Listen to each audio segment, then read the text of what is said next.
What did I say? Front. Okay, I do apologize. Economic freedom fighters, because I'm a fighters, especially in the red, the fighters. And he's here to talk about, of course, we're talking elections and all the work that the EFF is doing in relation to the elections. While we are doing that, we're also playing amazing music. And he's got a lot of beautiful music lined up, I tell you. We're going to start you off with Letambulu, who's proving to be a popular choice, actually. Not the first time that we're playing Noche Tuhuru. So we could start you off there, or we could start you. Where would you want us to start you? Can we start you off Nizala Ngobane, right? Let's do that. Let's go there, and then we'll come back. There's lots of beautiful music coming your way this evening.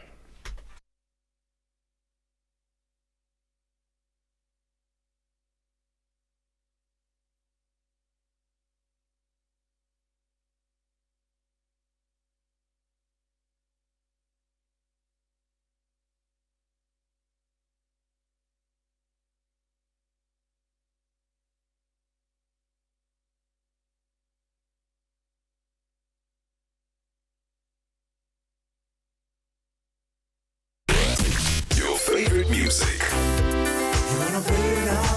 on your favorite station. Radio 2000. Our music, your memories. The Hot Seat. Thursdays on Life, Love and All with Mapaseka on Radio 2000. Our music, your memories.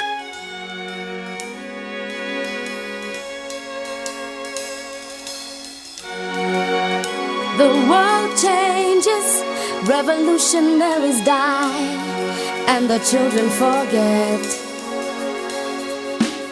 The ghetto is our first love, and our dreams are drenched in gold. We don't even cry. We don't even cry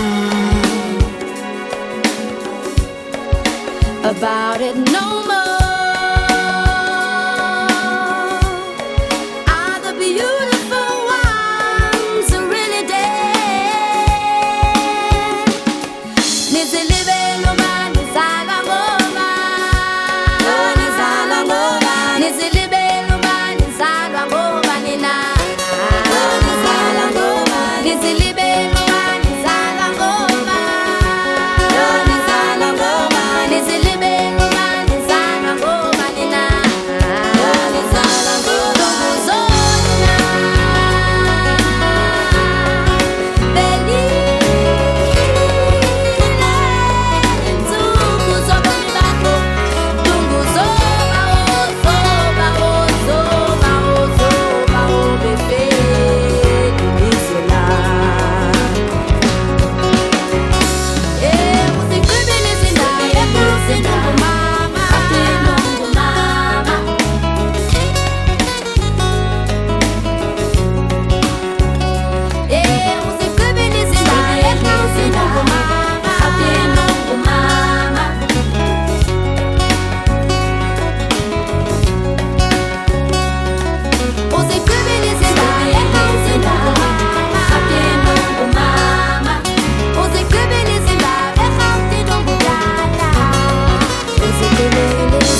star there with Nizalwa Ngobani, Thandiswa Mazwai. Absolutely beautiful music.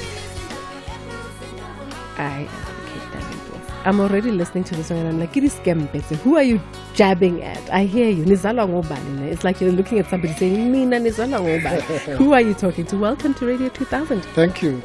No, I'm talking to the entire population of South Africa, I think. Okay. Because that song invokes, all the heroes and heroines who, some of whom laid down their lives for this country.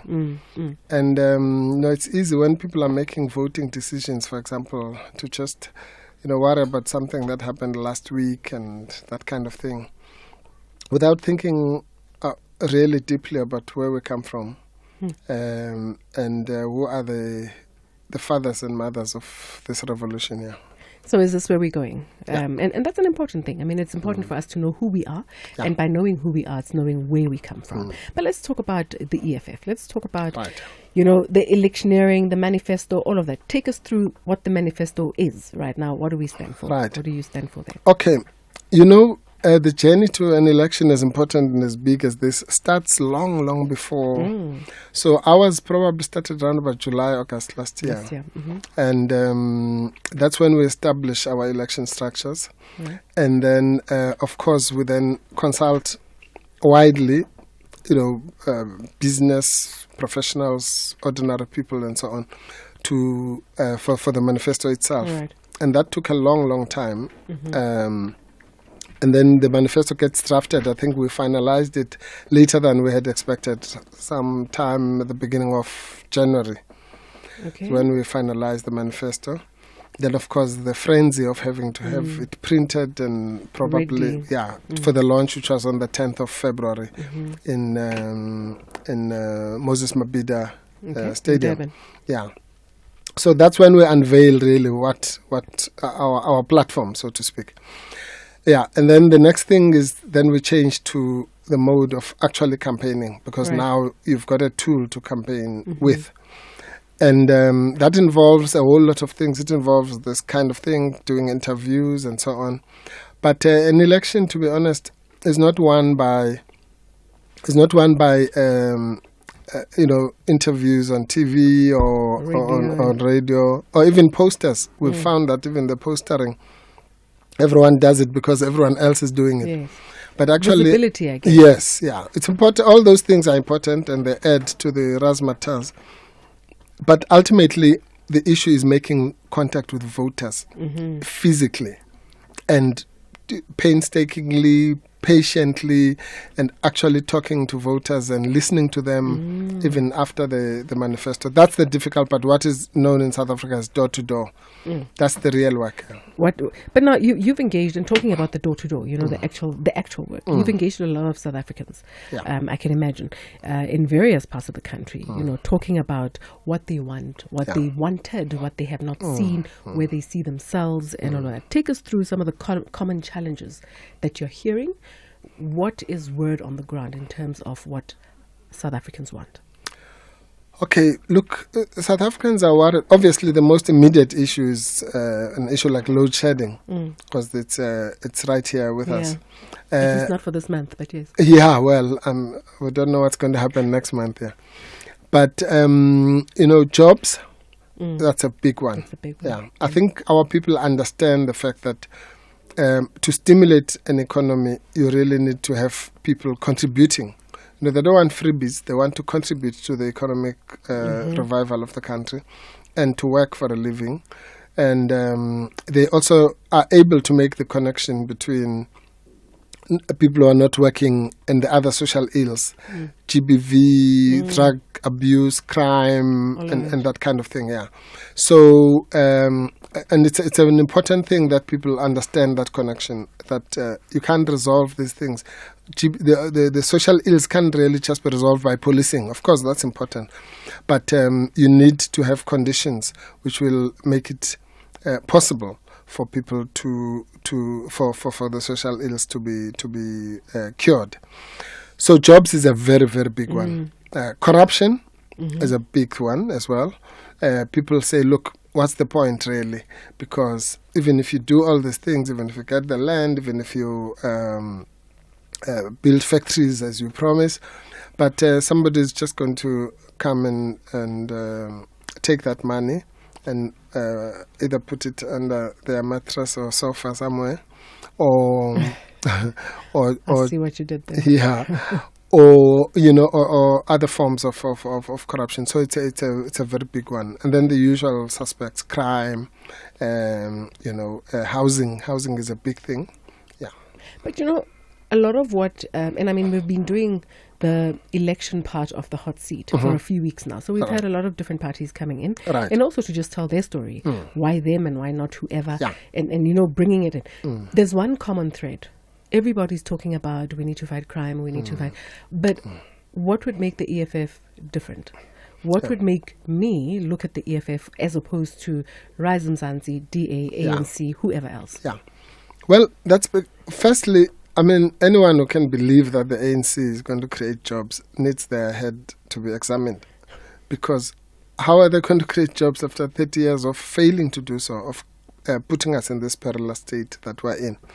And, I mean, it's one thing, I'm sure, even with you and your kids, if your kid did the same thing, and you say, okay, I forgive you, and then the second time, I forgive you, third time, fourth time, sixth time, seventh time. I mean, honestly. Surely there must be a point at which you say, okay, these ones have just failed, and it's enough is enough with them. And they're incapable, quite frankly, to take us out of the morass. If anything, they're putting us deeper and deeper into the problem. The DA, you also can't, especially if you're a black person, you can't really honestly think that the DA, which has declared that its interest is for white people, now, that a party that really is for white interests surely is an enemy of the people, because how could you even think that white interests should be your priority in a situation where for 400 years or so that's all that was a priority? So I think those are the key things. The reason why you have to vote for the EFF is because we are the only party that actually has a practical plan. When we say 4 million jobs, we break it down sector by sector. We say this is what will happen in this sector, this is what will happen in tourism, this is what will happen in water, this is what will happen in science and technology and so on. So that means an EFF government then will have ministers in those areas, will have those targets.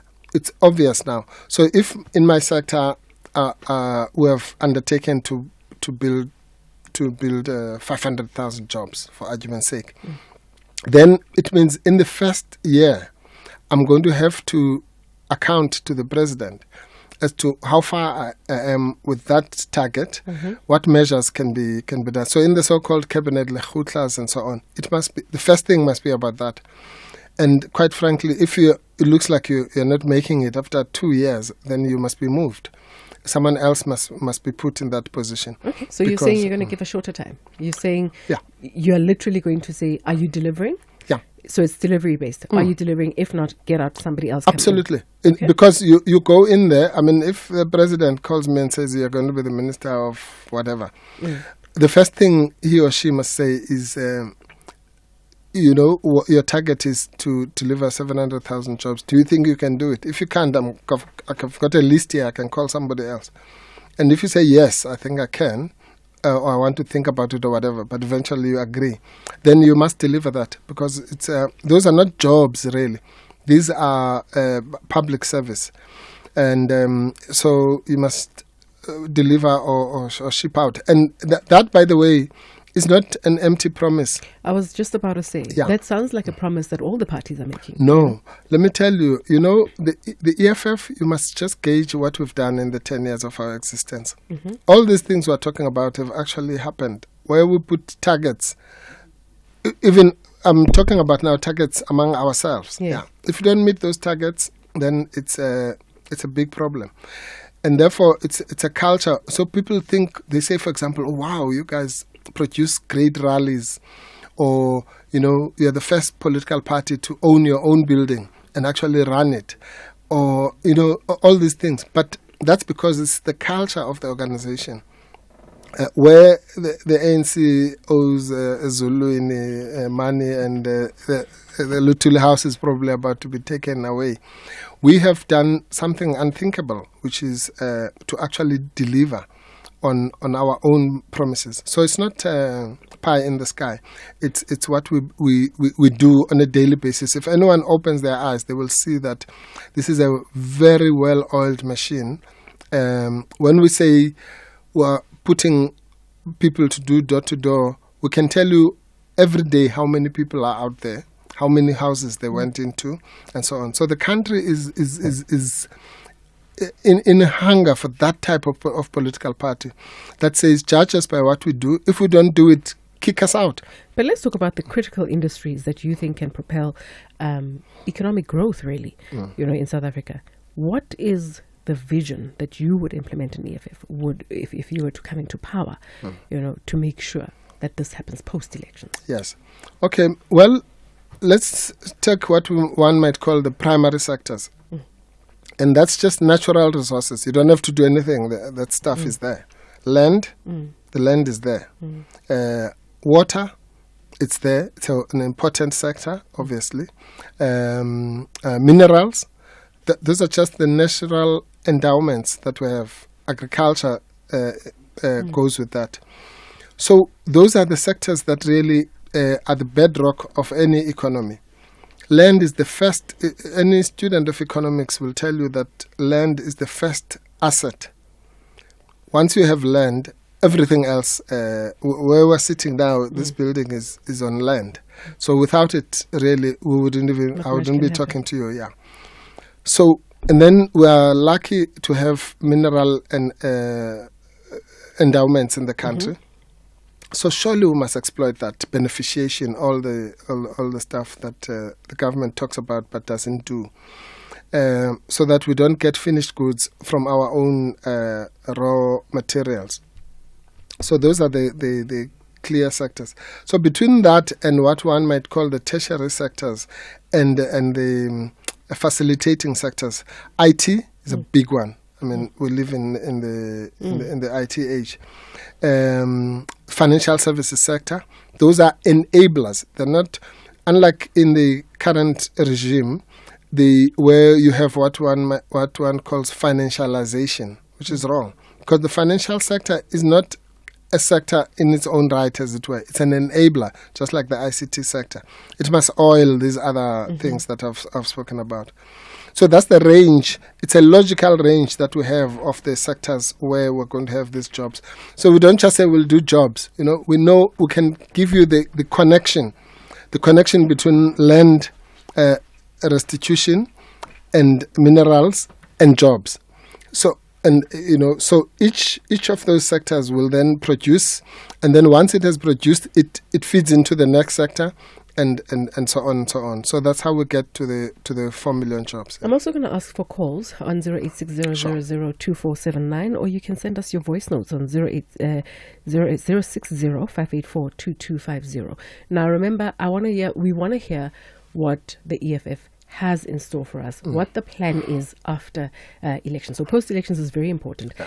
Everybody's electioneering. They are all selling us what looks very sweet, what looks very pretty, but we want to know what will be implemented after post-elections. We're talking. So please do send us those voice notes or give us a call. I want to ask you about this song, Not Yet Uhuru.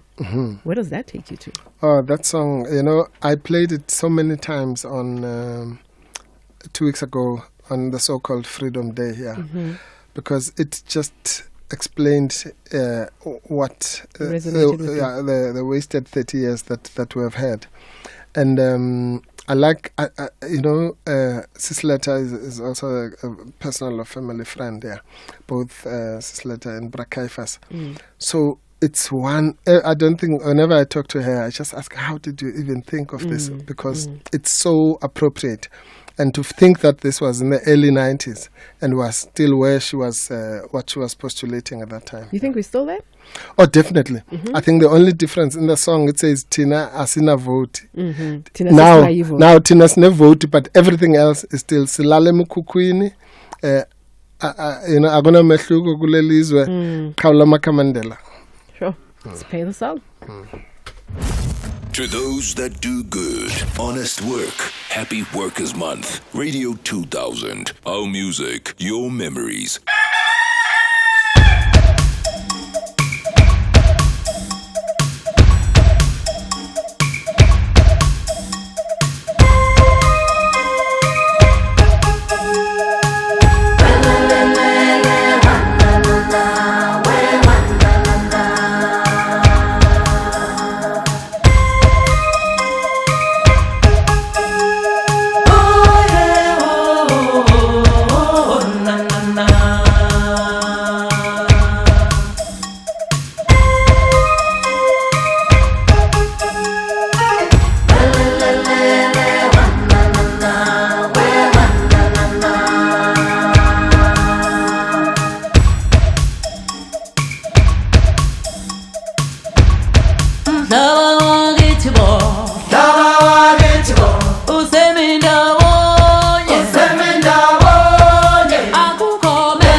Beautiful music there, taking Wow. us back so many years, eh? Yes.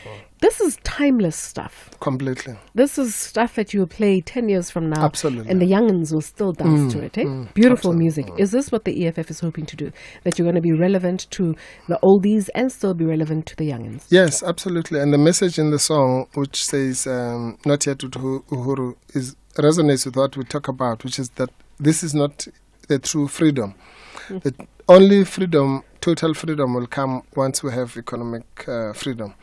But the song also says that bakhona abanye abasibona sesikhululekile, which is a real pity, because there are people, and you see them literally, jumping up and down, saying that we have a lot to celebrate, when actually for our people the conditions have gone worse in many respects, and so those people who really say we're already free are clearly misguided, or are not seeing the picture for what it truly is. And so that song is very poignant, and it really speaks to me. Yeah. I want us to also talk about your alignment in terms of possible coalitions. Tell me about that with the EFF. All right. Look, our position is this. We unlike, and let me start with the strange one. We say we will work with any party. Okay, except. So for example, no, there's no except. Okay. Any party. So for example, that the DA has called us enemy number one, and they will never work with the EFF and so on. But we say we'll work with any party, including the DA. Okay. And the ANC. And the ANC, any party, any party, as long as there's always a fine print. You're a lawyer. Yeah. It's coming out. Absolutely. As long as they are prepared to meet our demands. And our demands are not very difficult. We've had coalition talks with the DA and the ANC since 2016, when we first took the metros, or at least deprived them of majorities in the metros. And I think when we spoke to them now in 2019, for example, they were shocked, because they said, okay, now let's talk about coalitions. And we literally just brought back the same document we had discussed with them in 2016. And say our demands have not changed. Yeah, there are a few changes here and there. What are those demands? But they are the same. Land. Yeah. Land expropriation without compensation. State custodianship of land. The nationalization of key strategic parts of the economy, massive industrialization. They are put in what we call the seven pillars. Anti-corruption, free education is a big one, and that's, if I can just pause with that one, the fact that this 30 years we haven't had free education in the proper sense is an abomination. Because you can imagine, I think the president of the EFF makes this point all the time. If instead of saying that we're going to get free houses and all these things, if they had said in 1994, we're going to give everyone free education up to university and so on. If that's all they had said, imagine where we would be now, 30 years later. We would be a completely different country. Completely different. So free education is a non-negotiable. And then we have what I'll call the secondary issues. For example, the national anthem, this stem must go. The Cape Town airport and those kinds of things. So no compromise on such. No compromise on this stem. No compromise. No. That's, I suppose compromise is determined by the numbers. So if we have the numbers, obviously we will do these things ourselves. If we have to do them with somebody else's help because the outcome of the election say so, then obviously those people will also come. That's the art of negotiation. They'll also come with their own non-negotiables. And as to who will prevail, let me give you an example. With the in 2016, so we put these demands, and the ANC, we told them, look, if you don't meet our demands, we've got at such and such a time we're going to be meeting with the DA, and and they were so sure, and so was everyone, by the way, that, these guys, there's no way, they are the radicals and so on. There's just no way they're going to come back crawling to us. And we did the unthinkable then, which they now do. We said, okay, you don't want to meet our demands?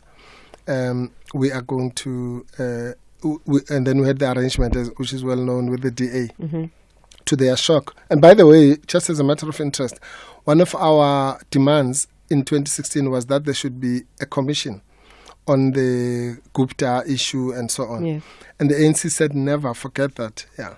And now they want to tell us that, we put in the Zondo commission. But these are the people who were kicking and screaming and and said no to that demand. So the ANC is very disingenuous, and we know, fortunately, because of the past experiences. So the answer is very simple. We'll work with any party, but obviously we'd like to work with like-minded parties. There are parties that, for example, are with us on land. Obvious ones, PAC, Azapo, and now the MK party is also talking about land. We like what we hear from them on that score.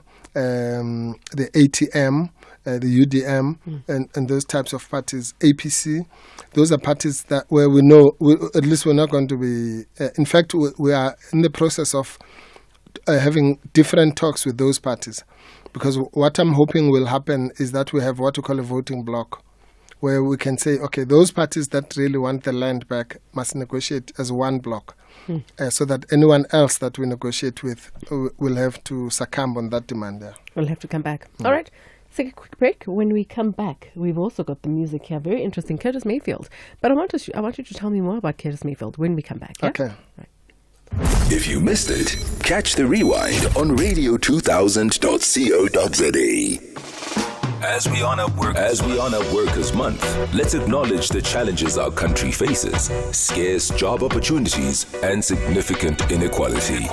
We've voiced our concerns before, but now it's time to embrace change. This is our moment to shape a better future. Together, we can be the architects of our economy. Let's collaborate and create opportunities, working side by side to build a thriving community and economy. Radio 2000, our music, your memories.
If music be the food of life, let it play on.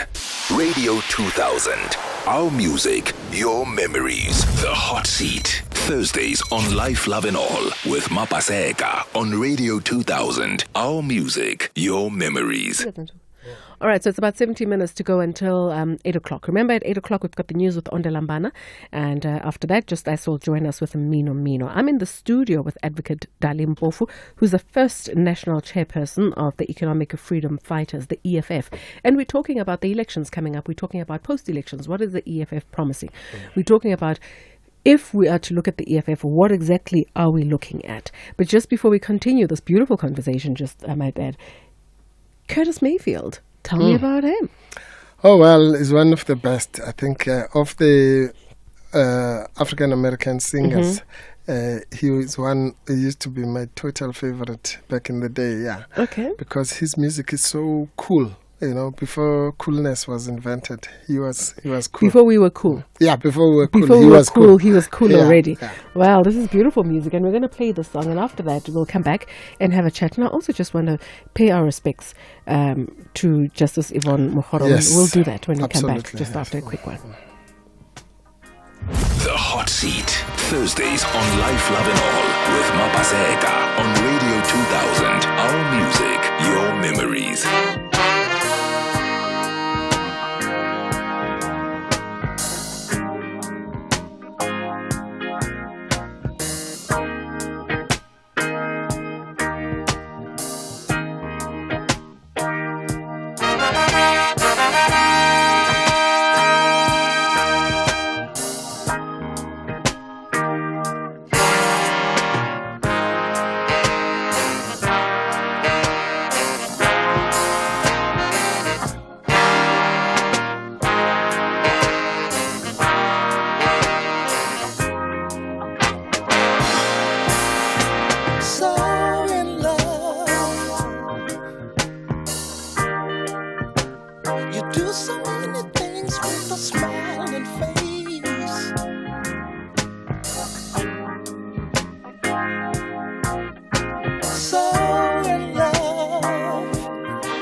That's why I know this feeling good and strong. Trying hours we seem to get along. I wanna testify you mean so much to me. Let me rectify, I mean it honestly.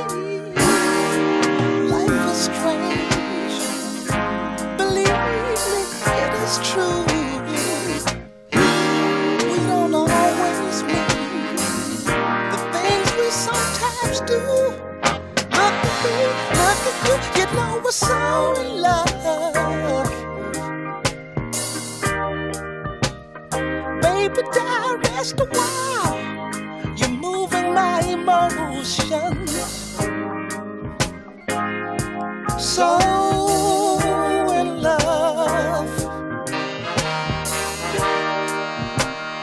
You don't have to worry. You have my devotion. This love affair is bigger than we two. Lose our faith and it will swallow you. Loving you is what I'll always feel. Never ever doing things against our will. Natural things never require any kind of test. Being you and I being me. You don't worry about the rest. Everybody's strong profession got me so in love.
so in love,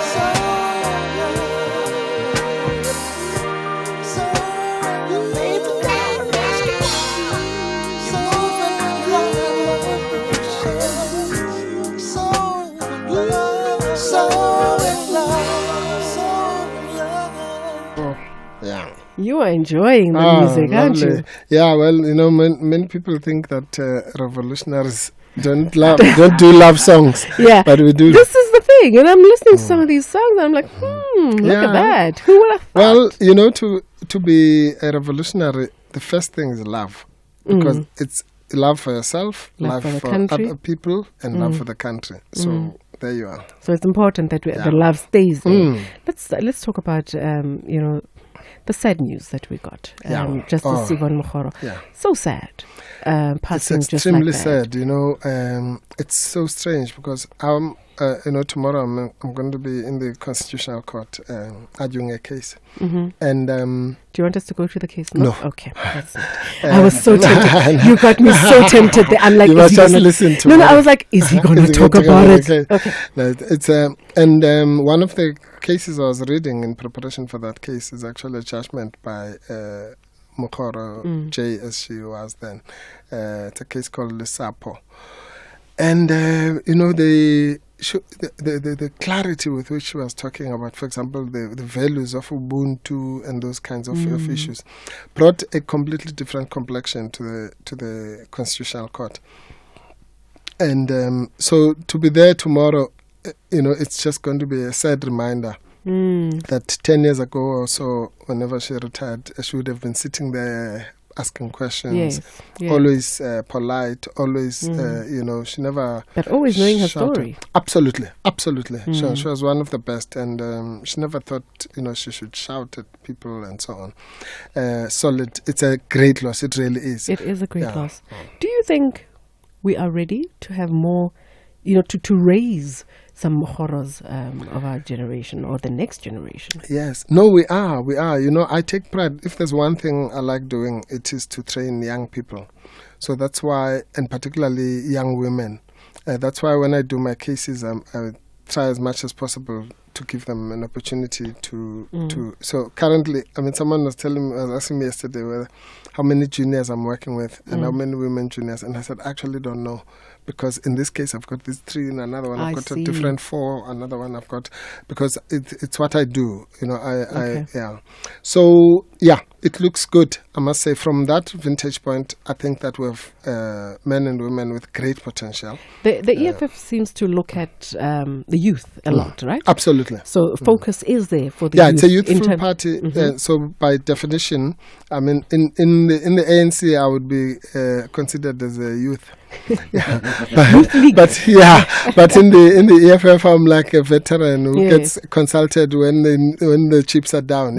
So that's the difference. No, the EFF has got a particular focus on young people. That's why even when we talk about youth unemployment, it's something, and when we talk about free education, for example, that's why... Education is a big thing. It's a big one. That's why the EFF Student Command, which is our wing, is winning all the campuses, because students and the young people know that the only party that really cares about their future is the EFF. So we've taken literally all the major campuses in the country. And that bodes well for the future. It means that when those people are now in leadership positions and they are the voters of tomorrow, then the future is secure. Let's talk about your reflection on South African life post 30 years of democracy. So after the election, going forward, what do you think it looks like? Well, after the elections, I think that it is true that the most likely scenario will be coalitions, which will be very exciting because it will literally be marking, I think, a whole new era. Isn't that scary more than exciting? I mean, we've seen very what's happened at municipality level. level. That argument really doesn't hold water? Makes me... No, it doesn't. Tell us why. Because firstly, one of the biggest benefits of coalitions is that you'll have less corruption. Almost invariably, because those parties, in a way, kind of police each other in that arrangement. When you have a one-party system like what we've had now, where everyone right through into municipality level belongs to the ANC, then that kind of nepotistic corruption, if you like, is almost guaranteed. Whereas if you have different parties, it's by definition an antidote. Secondly, remember that tension is not necessarily a bad thing, because the tension, as long as the tension is not about stealing money, tension must be about, as we had in the Mashaba era, for example. The tension we had with him was about, the EFF was saying, we want you to insource the security guards and the cleaners and so on. So that was the only tension. You see, when he had a lucid moment, Mashaba tells the truth. He says the EFF has never come to me and asked about a tender. That's what he said. He said the DA actually came to me and asked me about tenders, because we're not interested in tenders. And the other shock for them was, we never said, oh, I want to be the deputy mayor or this. We said, no, we're not interested in all that. Not interested in the positions, not interested in your tenders. Just take care of our people. And that's the demand. And Mashaba, when he thought we were joking, when we said that, he said, no, this is not DA policy and what. So came July, when they had to pass the budget, we said, we're not passing the budget until you insource the securities. He thought again we were joking, and the budget was not passed. And then he came and said, okay, what must I do? We said, you know what to do. And he did it. So that's the kind of spirit within which the coalitions must be approached. But also, it will be like a new era altogether, where we don't know for sure who this one is going to be ruling and this one is going to be the president and so on. So it keeps everyone on their toes. Yeah. Mm-hmm. And that's necessary, I guess. Look, as South Africans, I think we're all looking forward to corruption-free South Africa. Absolutely. That's the one thing. We are but looking that's billions already. Imagine if those, literally, Mapaseka, look at it like this. If the billions that are wasted in corruption were being used for free education, it's a completely different country that you are talking about. So, I mean, the other thing that we say, by the way, is that we're going to abolish the provinces. And that's a crucial matter, because those provinces are just there so that you can be an MEC and what. But what is an MEC? So if I asked you what is an MEC? So how are you gonna run it? One big state? One unitary state and strong local government. Strong local government. So, because government is really at the local level. So if you have strong local government, you know that my councillor is Mapaseka. If something goes wrong, I'm going to her house because she lives here, and so on. And the national government is there to take care of the money and making sure things are distributed. The provinces were just a compromise that was done in Codesa. I mean, I've asked people, I say, what does a premier do? What is that? What does an MEC do, except for driving around with bodyguards and a PA and so on? So it's just a waste of money, which will also bring in billions. So many people always say, well, the EFF promises are good, but where will you get the money? We tell you in our manifesto, chapter 27 of our manifesto has got a list of about 60 interventions, which we will do to show you where the money will come from. I wish we had another hour with you. I wish so too. I really wish we had another hour. Don't worry, when we're in government, we'll will you come back? I'll definitely come back. You promise to come back. Yeah. All right, so first interview will be with you. Yeah. You promise? I promise. Yeah, no, we'll wait and see. Okay. Yeah, but ka spedi actually Yeah. All right, I'm going to ask you now. We're going to play out of one of your, and again, another song that you chose. And it's between two songs. You chose BB Winans, It All Comes Down to Love. And you also chose Ringo Ndiakotolo. Which one? Well, my first choice would have been Ringo Ndiakotolo because for there's a bias because he's one of us. He's a fighter. Of course. But I know that most people know that song. So maybe let's play BB Winans so that we continue with the love theme. Are we still on the love theme? I tell you, revolutionaries and love. Thank you very, very much. Advocate Dali Mpofu talking to us here on the hot seat. Enjoyed it. Thank you very much for being here. Just after that, remember, it will be 9 o'clock and the news with Ondelambana, and then Just Ice will join in with Mino Mino. If I don't love you, I missed the mark. So it all comes down to love. Stephanie, come and join me on this one, wherever you are. Oh.